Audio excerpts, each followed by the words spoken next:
Hello, it's time for another episode of What is Author Naomi Doing Today? Well, today I'm dressed for church. I still got to fix my hair up a little bit.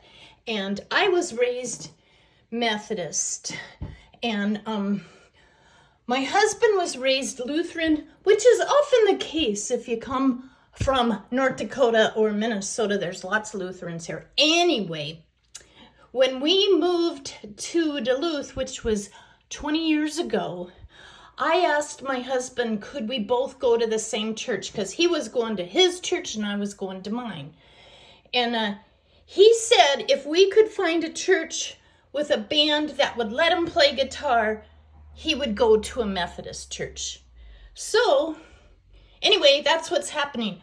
My husband has already left to get ready to play guitar in church, and I am getting ready to go. But I wanted to show you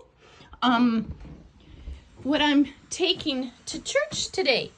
I've made these, little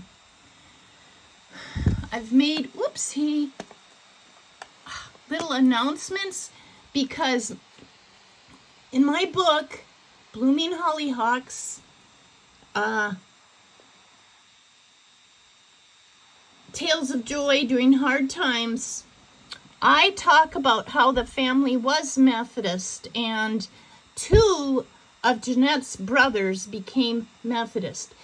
Now, if you've ever watched a Western on TV, often they will have a horse riding, traveling preacher come through in these TV Westerns, and that person was often a Methodist preacher called a circuit rider.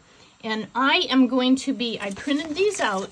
I'm going to be handing these out today. I have to cut this one apart. And to encourage people to come to a talk, here's what my talk is. Horse riding preachers and tent revivals were hallmarks of the Great Awakening that helped shape American Protestantism, especially Methodism. Join Copper Top member, journalist, and author Naomi Yeager as she explores the history of John Wesley and Methodism in the United States. I also added Francis Asbury there. You know, there's a lot of towns and schools named Asbury. Now, I wrote my book so that if you're secular or atheist, I think you will enjoy my book. But there is bits of how the family got what to be to their religion.